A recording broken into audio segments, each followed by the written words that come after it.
Hello friends. Last lecture में मैंने आपको बताया था कैटेनरी क्या होता है और इसकी कार्टेशियन और इंट्रिंसिक इक्वेशन हम लोगों ने डिराइव की थी।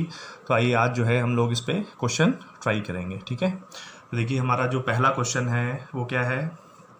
क्वेश्चन है the radius of curvature at any point of the catenary. कह रहे हैं रेडियस ऑफ कर्वेचर जो है किसी भी पॉइंट पे क्या होगा कैटेनरी के। तो 4 ऑप्शन दिए गए, सी सेक साई, सी सेक स्क्वायर साई, सी टेन साई और सी स्क्वायर। जैसा कि हम लोगों ने लास्ट लेक्चर में डिराइव किया था, the intrinsic equation of the catenary क्या होता है, S is equal to C tan psi. ये होता है इंट्रिंसिक इक्वेशन ऑफ कैटेनरी। अच्छा, हमें क्या निकालना है, हमें रेडियस ऑफ कर्वेचर निकालना है। एक फॉर्मूला आपने पढ़ा होगा कि अगर हमारे पास इक्वेशन एस और साई में है तो इसको बोलते हैं इंट्रिंसिक इक्वेशन, और इस केस में जो रेडियस ऑफ कर्वेचर होता है वो फॉर्मूला क्या होता है, रो इज इक्वल टू होता है D S upon D Sai. तो इस फॉर्मूले से हम लोग रेडियस ऑफ कर्वेचर निकाल सकते हैं। तो एस इज इक्वल टू हमारे पास सी टेन साई है, तो D S upon D psi is equal to क्या हो जाएगा, सी सेक स्क्वायर साई। और D S upon D psi को हम लोग क्या लिखते हैं, इसको हम लोग लिखते हैं रो। सो रो इज इक्वल टू क्या आ जाएगा, सी सेक स्क्वायर साई। तो इस तरह से हमारा कौन सा ऑप्शन करेक्ट हो जाएगा, बी ऑप्शन जो है वो करेक्ट हो जाएगा। ठीक है, बी ऑप्शन करेक्ट हो जाएगा। ठीक है, आइए नेक्स्ट क्वेश्चन देखते हैं। नेक्स्ट क्वेश्चन क्या है, नेक्स्ट क्वेश्चन है if T be the tension at any point P of a catenary and T not that at the lowest point C. तो मान लीजिए हमारे पास एक कैटेनरी है, ये हमने एक कैटेनरी ले ली। ठीक है,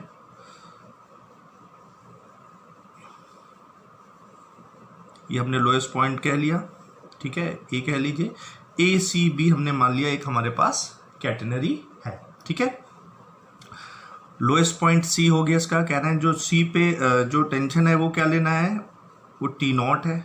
उसके बाद कह रहे हैं कि पी ए कोई पॉइंट ले लीजिए कैटेनरी पे, ले लिया, ये पी पॉइंट हमने ले लिया।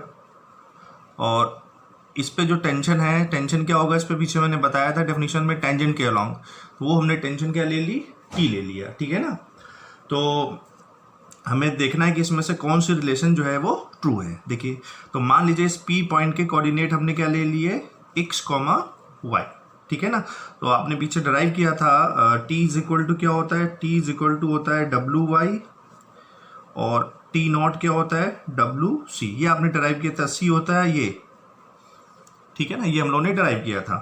ठीक है, अब देखिए, तो यहाँ से देखना है कि कौन सा रिलेशन, यहाँ पे जो स्मॉल डब्लू है वो क्या है, वो होता है weight per unit length of the catenary. और यहाँ पे देखिए चारों जो ऑप्शन दिए गए उसमें कैपिटल डब्लू इंट्रोड्यूस किया गया, बताया गया डब्लू क्या है, वो डब्लू जो है weight of arc CP of the catenary. ये जो आर्क है सीपी, इसका जो टोटल वेट है वो कितना है, वो कैपिटल डब्लू है। और स्मॉल डब्लू क्या है, स्मॉल डब्लू है वेट पर यूनिट लेंथ। ठीक है, so T is equal to W Y, T naught is equal to W C. हम लोगों ने पीछे इनको डिराइव भी किया था कि ये होते हैं। So T naught T square minus T not square करिए, तो ये क्या आ जाएगा, W square Y square minus W square C square हो जाएगा। डब्लू स्क्वायर कॉमन ले लीजिए, सो डब्लू स्क्वायर कॉमन ले लेंगे, क्या आ जाएगा, वाई स्क्वायर माइनस सी स्क्वायर। और एक रिलेशन आपने प्रूफ करी थी कि वाई स्क्वायर इक्वल टू होता है S square plus C square. मान लीजिए ये आर्क सीपी की लेंथ जो है हमने क्या ले ली, एस ले ली, तो ये रिलेशन निकल के आ जाएगी Y square equal to S square plus C square. So W square ये हो जाएगा एस स्क्वायर स्क्वायर हो जाएगा। ये जो इसकी जो लेंथ है सीपी की वो हमने क्या ले ली, एस। वो फिगर आपको याद रखना है जो मैंने पहले बनाया था फर्स्ट लेक्चर में। ठीक है, तो अब देखिए डब्लू पर यूनिट लेंथ का वेट है, एस हमारी टोटल लेंथ है, तो ये डब्लू एस और इसका टोटल वेट कितना है, कैपिटल डब्लू, इसका मतलब W S is equal to क्या हो जाएगा, capital W. So T square minus T not square equal to क्या आ जाएगा, डब्लू स्क्वायर। सो इस तरह से हमारा कौन सा ऑप्शन करेक्ट हो जाएगा, फर्स्ट ऑप्शन करेक्ट हो जाएगा। ठीक है, चलिए नेक्स्ट क्वेश्चन देखते हैं क्या है। नेक्स्ट क्वेश्चन है a uniform chain of length 2l is suspended from 2 points A and be in the same horizontal line. तो जो 2 पॉइंट्स हैं वो हमारे क्या हैं, सेम हॉरिजॉन्टल लाइन पे हैं। ये मान लीजिए हमारे पास 2 पॉइंट हैं, एक ए ले लिया, एक बी ले लिया और ज्वाइन कर दिया गया।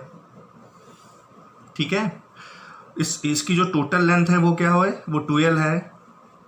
इन पोजीशन ऑफ इक्विलिब्रियम ये लेंथ कितनी हो जाएगी, जस्ट हाफ हो जाएगी। एल ले लिया हमने, ए बी हो गया, ठीक है ना। कह रहे हैं कि सो दैट इधर terminal tension is n times that at the lowest point. तो ये टर्मिनल्स हो गए। तो मान लीजिए इस पे हमने टेंशन ले ली, कितना, इस पे हमने टेंशन कह लिया T है, और ये लोएस्ट पॉइंट है, इस पे टेंशन हमने कह लिया क्या है, T0 है। और इस A पॉइंट के कोऑर्डिनेट हमने ले लिए मान लीजिए x, y है। तो कह रहा है कि जो टर्मिनल टेंशन है, तो टर्मिनल टेंशन यहाँ पे हमने क्या लिया हुआ है, टर्मिनल टेंशन हमने लिया हुआ है T। टर्मिनल टेंशन हमने T लिया हुआ है, और टेंशन एट लोएस्ट पॉइंट क्या लिया हुआ है, T0 लिया हुआ है। तो according to question T is equal to क्या है, n टाइम्स T0, ठीक है। और T इज इक्वल टू आपने किया है WY, तो n T0 is equal to WC, so y is equal to क्या हो जाएगा, NC हो जाएगा। देखिए हमें निकालना है, हमें स्पैन निकालना है। स्पैन का मतलब हुआ ये हमारा x हो गया, ये टोटल डिस्टेंस जो होगी इसको हम लोग बोलते हैं स्पैन। और स्पैन का फॉर्मूला हमने आपको बताया था, AB इज इक्वल टू क्या होगा, 2x स्पैन हो गया, और x किसके इक्वल हमने प्रूफ किया था, C log sec Sai plus tan Sai, Sai ये एंगल है। तो हमें क्या चाहिए, अगर हम C की वैल्यू निकालने हैं, ये sec साई tan साई आ जाए तो हम स्पैन पा सकते हैं। अब C देखिए कैसे निकालेंगे, तो y इज इक्वल टू हमारे पास आ गया n इंटू C, ठीक है। देखिए y इक्वल टू NC है, इस A पॉइंट पे रिलेशन यूज कर रहे हैं, at point A from the relation y, देखिए A पॉइंट पे देखिए ये तो हमारा y ही है, ठीक है, और s किसके इक्वल है, l के इक्वल है। तो y है A पॉइंट पे, s इज इक्वल टू क्या है, l है, ठीक है ना। सो फ्रॉम रिलेशन अगर हम ये रिलेशन यूज करें, Y square equal to S square plus C square, तो वाई स्क्वायर इक्वल टू क्या हो जाएगा, एस स्क्वायर, एस किसके, एल के इक्वल है, L square plus C square. और वाई अभी हमने निकाला हुआ है, वाई किसके इक्वल निकाला था हम लोगों ने, वाई इज इक्वल टू क्या था, एन इंटू सी। तो इस वाई की जगह हम एन सी लिख सकते हैं, तो ये हो जाएगा N square C square equal to L square plus C square. तो C square is equal to क्या आ जाएगा, L square upon N square minus 1, so C is equal to L upon under root N square minus 1। तो सी की value आ गई, ठीक है ना। नाउ फ्रॉम रिलेशन साई चाहिए, तो साई के लिए तो हमको ये रिलेशन यूज करनी होगी, from relation S equal to C tan psi at point A. तो एस एल है, सी हमने निकाला हुआ है L upon under root N square minus 1 tan psi. तो यहाँ से टेन साई कितना आ जाएगा, tan psi is equal to क्या हो जाएगा, under root N square minus 1, और सेक साई क्या हो जाएगा, सेक साई क्या आ जाएगा, सेक साई हो जाएगा 1 प्लस टेन स्क्वायर से, तो सेक साई आ जाएगा n, ठीक है।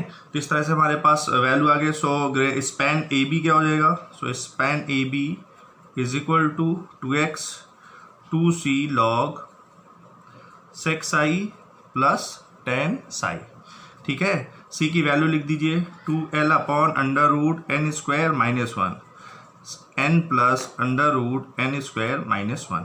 तो ये स्पैन हो जाएगा, और भी तरीके से कर सकते थे, ठीक है। तो कौन सा ऑप्शन हमारा करेक्ट हो गया, 2l upon under root N square minus 1 log n plus under root N square minus 1। तो अगर हम लोग देखें तो हमारा जो लास्ट थर्ड ऑप्शन है वो करेक्ट हो जाएगा, थर्ड मतलब ये ऑप्शन करेक्ट हो जाएगा, ठीक है। अब आते हैं नेक्स्ट क्वेश्चन, देखिए क्या है। नेक्स्ट क्वेश्चन है, a given length 2s of a uniform chain has to be hung between 2 points at the same level and the tension has not to exceed the weight of a length b of the chain. देखिए ये हमने एक फिर से वही बना ली, catenary ले ली, A B C. So total length इसकी 2s है, तो ये आर्क सी ए कितना हो जाएगा, ये s हो जाएगा, ठीक है। कह रहे हैं कि जो टेंशन है has not to exceed the weight of the length B of the chain, ठीक है। तो इस पे जो टेंशन है कह रहे हैं कि वो बी लेंथ की जो भी चेन हो उसके वेट से ज़्यादा नहीं होना चाहिए। तो अकॉर्डिंग टू क्वेश्चन जो हमारा मैक्सिमम टेंशन है वो कितना दिया गया, बी लेंथ, अगर हम कहते हैं कि डब्ल्यू क्या है पर यूनिट लेंथ का वेट है, तो बी लेंथ का वेट कितना हो जाएगा, बी लेंथ की अगर चेन है तो उसका वेट हो जाएगा डब्ल्यू बी। इसका मतलब जो हमारी मैक्सिमम टेंशन है वो डब्ल्यू बी हो सकती है, एंड इसके कोऑर्डिनेट वही एक्स कॉमा वाई हैं। तो और टी इज इक्वल टू आपने पढ़ा हुआ है क्या होता है, डब्ल्यू वाई होता है, तो यहाँ से वाई इज इक्वल टू क्या आ जाएगा, बी निकल के आ जाएगा। ठीक है, अब देखिए हमें फिर से वही इसमें स्पैन चाहिए, तो स्पैन के लिए हमको सी चाहिए होगा, सेक साई और टेन साई होगा। तो फिर से from relation Y square equal to S square plus C square at A, तो ए पॉइंट पे रिलेशन लगाओ, तो वाई ही हमने लिया हुआ है, एस ही है, सॉरी वाई हमारा कितना हो जाएगा, वाई हमने निकाला हुआ है बी, तो ये बी स्क्वायर हो जाएगा, S square plus C square. यहाँ से सी की वैल्यू क्या आ जाएगी, सी की वैल्यू आ जाएगी under root B square minus S square, ये सी की वैल्यू हो जाएगी। ठीक है, सो ग्रेटेस्ट स्पैन क्या होता है, स्पैन कितना हो जाएगा, 2x होता है, तो ये हो जाएगा 2c log sec Sai plus tan Sai. इससे भी निकाल सकते हैं, ये आपने एक फॉर्मूला और इसी से निकाला था, यही y प्लस एस अपॉन सी, ये भी निकला था। ठीक है ना, तो y देखिए किसके इक्वल है, y इक्वल है b के, तो 2c कितना है, under root B square minus S square हो गया b, लॉग y किसके इक्वल है, b, एस ही है, c किसके इक्वल है, under root B square minus S square के। ठीक है, तो इसको जब आप खोलेंगे तो b minus S B plus S, तो हाफ पावर ऊपर बच जाएगी, तो हमारे पास क्या आ जाएगा, ये हमारे पास आ जाएगा नेक्स्ट पेज पे लिख देते हैं, तो हमारे पास आ जाएगा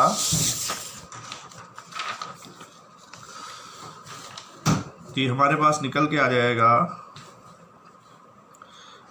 2 under root B square minus S square log B plus S upon B minus S power under root, तो log m to the power n half नीचे ले लेंगे तो ये 2 कैंसिल हो जाएगा, तो हमारे पास क्या आ जाएगा, B square minus S square log B plus S upon B minus S.